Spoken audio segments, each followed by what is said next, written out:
कक्षा 6 विषय गणित।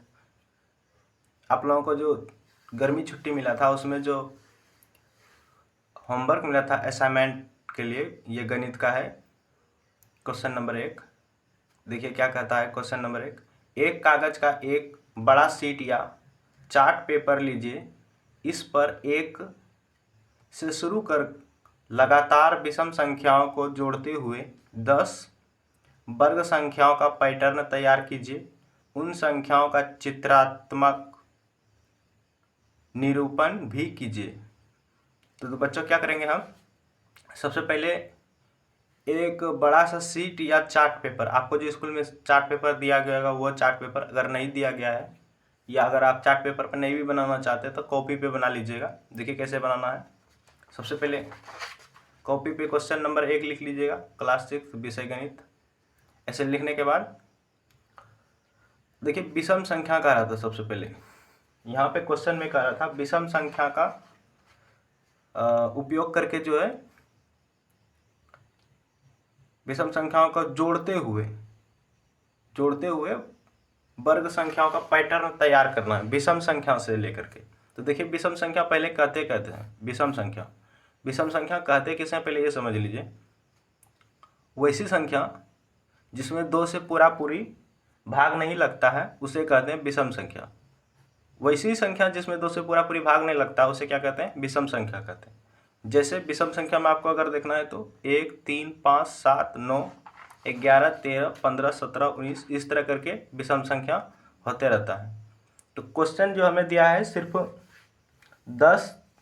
10 ठो लगातार विषम संख्या को जोड़ करके जो है कि निकालने के लिए कह रहा है। तो ये 19 तक में मेरा काम हो जाएगा, इसलिए 19 तक ही लिख लिए हैं। इसके बाद जो है कि लिखिएगा प्रत्येक वर्ग संख्या का मान विषम संख्याओं को जोड़ते हुए प्राप्त किया गया है।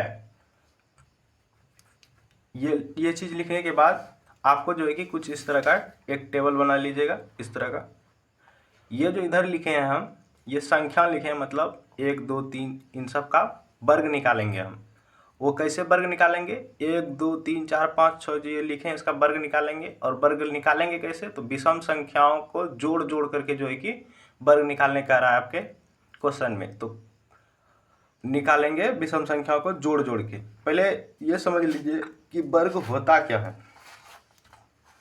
वर्ग होता क्या है पहले ये समझ लीजिए। मान लीजिए कि कोई संख्या 1 है, इनका कहेगा कि आपको वर्ग निकाल के दिखाइए। इस 1 का आपको वर्ग निकालना है। तो वर्ग कैसे निकालिएगा, ये जो 1 है इस 1 में 1 से ही गुना कीजिएगा तो आपका जो आंसर आएगा वही उसका वर्ग कहलाता है।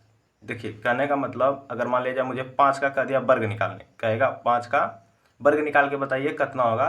तो 5 का वर्ग निकालने के लिए हम क्या करेंगे, 5 गुना 5 करेंगे और गुना करके कितना आ जाएगा 25। तो ये 5 का जो वर्ग होगा वो 25 होगा। कुछ इस तरह करके जो है कि वर्ग निकलता है।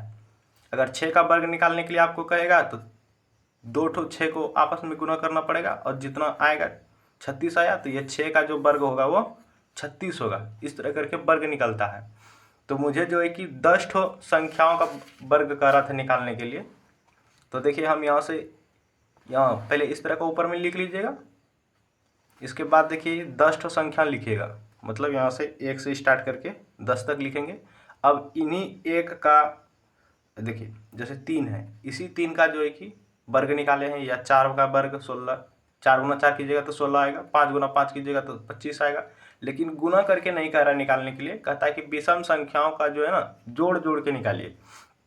जैसे 1 का निकालना है तो 1 ही जो है कि विषम संख्या लिखना है और उसका वर्ग का, उस वर्ग संख्या का मान निकालना है। जैसे ये वर्ग संख्या है, इसका मान आ गया 1।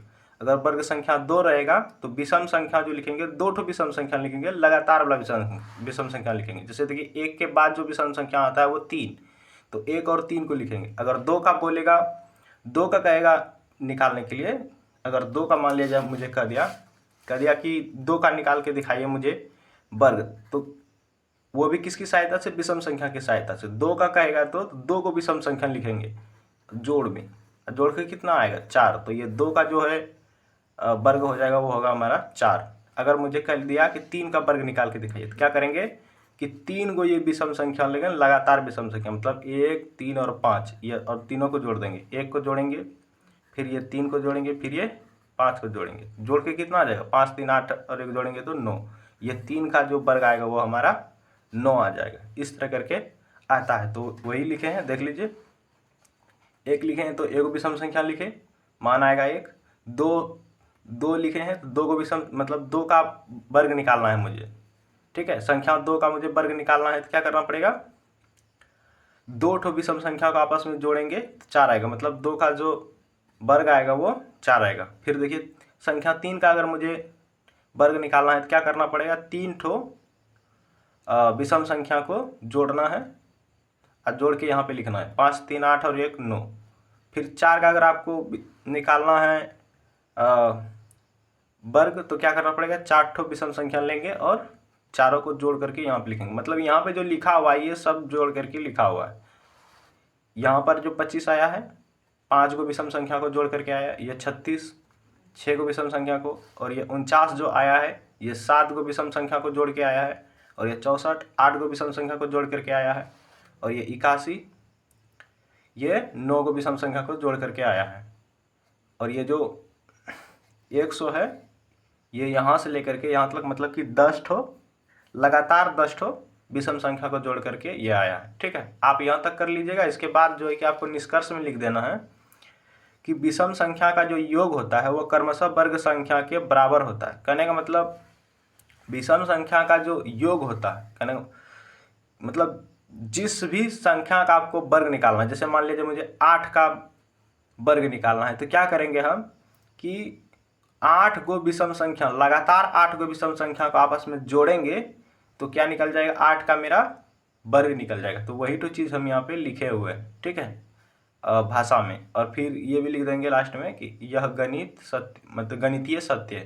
कहने का मतलब कि जिस अंक का, मतलब जिसका भी कहेगा आपको निकालने के लिए, जिस भी संख्या का आपको वर्ग निकालने के लिए कहेगा, जैसे मान लीजिए 9 संख्या का जो है कि वर्ग निकालने के लिए कह रहा है तो आपको 9 को जो है लगातार विषम संख्या को लिखना है और 9 को जोड़ करके जो कुछ भी आएगा वही हो जाएगा 9 का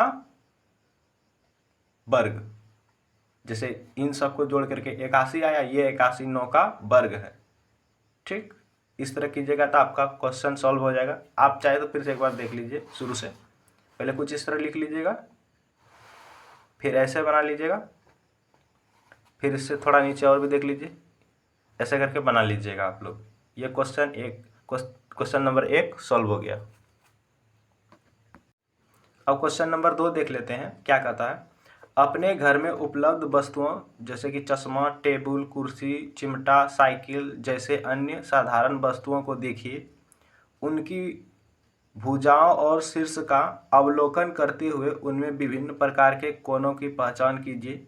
वस्तुओं के नाम एवं उनमें शामिल कोनों के नामों की एक सूची तैयार कीजिए। इस तरह का क्वेश्चन है। देखिए हम इसको कैसे बनाएंगे। सबसे पहले आपको वस्तु के नाम लिख लीजिएगा, इसके बाद कोण। देखिए पहला वस्तु का नाम लिखे हम चश्मा।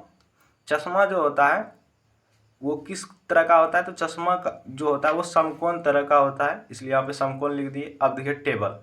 टेबल जो आपका होता है, टेबल का अगर पैर देखिएगा तो एकदम जो है कि नीचे में कुछ इस तरह का 4 टेबल, मतलब कि टेबल का जो 4 ठो पैर होता है कुछ इस तरह का रहता है।